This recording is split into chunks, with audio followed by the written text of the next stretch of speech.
Karena kekerasan hati, saudaraku, menutup pintu kesempatan.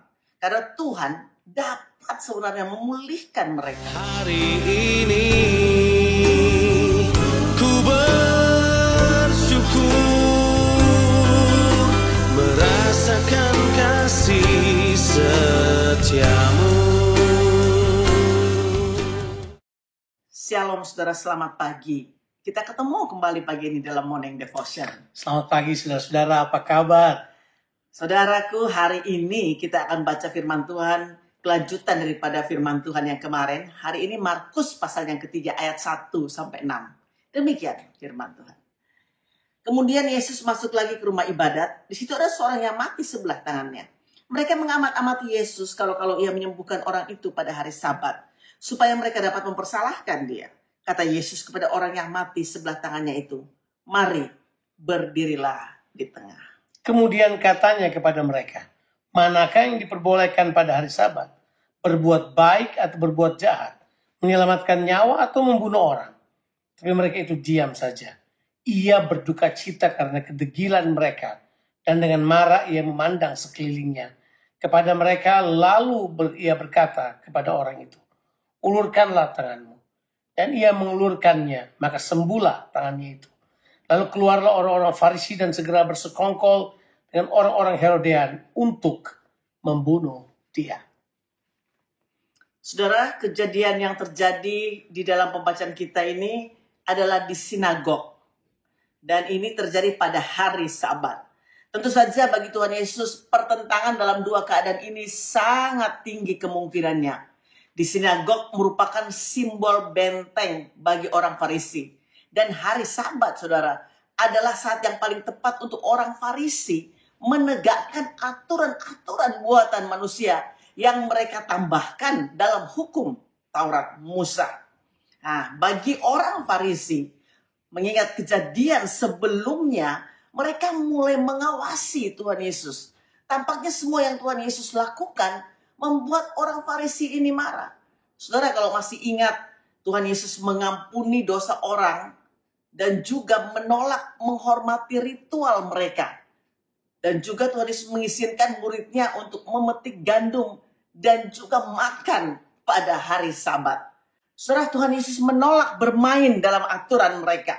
Karena itu mereka membencinya dan mereka mengamat-amati Tuhan Yesus supaya dapat mempersalahkan dia. Tuhan Yesus ingin menyatakan, saudara, ketidaksetujuannya pada orang Farisi. Nah, jelas sekali kalau saudara baca ayat ini di ayatnya yang pertama. Yesus dengan sengaja. Kemudian Yesus masuk lagi ke sinagog mereka atau ke rumah ibadat mereka.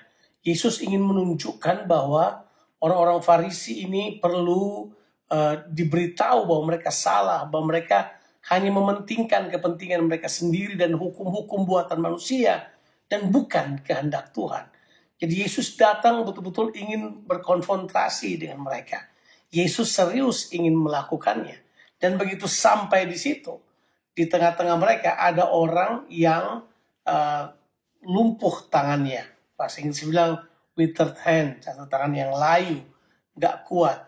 Ada tradisi yang bilang bahwa orang tersebut memang ada di situ, tapi ada penafsiran yang lain berkata bahwa itu ditempatkan oleh orang Farisi untuk menguji Yesus, untuk melihat apakah dia bakal buat kesalahan dengan menyembuhkan orang tersebut pada hari Sabat. Tapi Yesus tetap memanggil orang tersebut, karena Yesus kemudian mulai menanyakan kepada mereka. Setelah orang itu berdiri, manakah yang diperbolehkan pada hari Sabat? Berbuat baik atau berbuat jahat? Menyelamatkan nyawa atau membunuh orang? Tentu ini adalah statement yang Yesus arahkan kepada orang-orang Farisi, yang sebenarnya tidak peduli dengan orang yang menderita atau orang yang sakit. Mereka tidak peduli. Mereka cuma peduli keangkuhan mereka sebagai pemimpin. Dan mereka bisa menjalankan apa yang mereka mau, aturan-aturan yang mereka inginkan. Mereka cuma mau itu. Mereka tidak ingin belas kasihan untuk menyentuh orang yang membutuhkan. Tahukah saudara masalah orang Farisi? Masalah orang Farisi itu adalah kekerasan hati mereka. Untuk hal tersebut Tuhan Yesus sangat berduka cita. Karena kekerasan hati, saudaraku, menutup pintu kesempatan. Karena Tuhan dapat sebenarnya memulihkan mereka. Dalam keadaan kita melihat ini, saudara, ada dua hal yaitu berduka cita dan juga marah. Saudara, kerinduan Tuhan Yesus adalah supaya mereka dapat menerima kehendak Tuhan yang di bawahnya. Tapi kekerasan hati mereka telah menolak hal itu terjadi. Nah saudara, coba lihat dua kata yang dipakai di ayat yang kelima. Yesus berduka cita karena kekerasan hati mereka. Dan yang kedua adalah Yesus marah. Kata ini serius sekali. Untuk pertama kali muncul di Alkitab bahwa Yesus marah. Yesus marah melihat hati manusia yang seperti itu. Saudara, Yesus tahu mereka keras hati. Yesus tahu bahwa mereka ingin menjebak dia.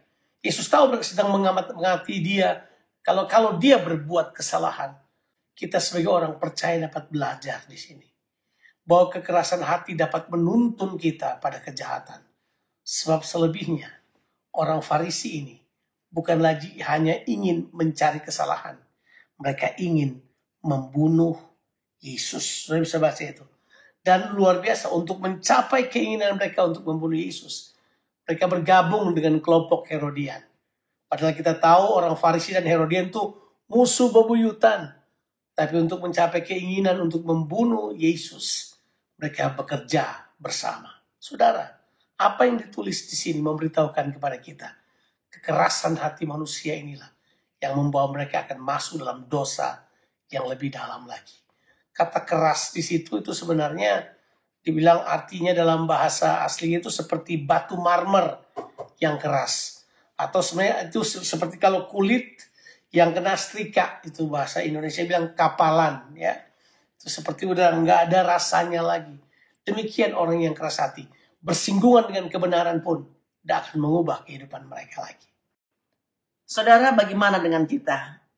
Apakah kita memiliki hati yang keras atau hati yang lembut? Mari saudara, jangan keraskan hatimu, tapi lembutkan hati saudara dan saya, supaya kita dapat menyenangkan hati Tuhan dan melakukan kehendak-Nya. Tuhan Yesus memberkati saudara sekalian. Amin.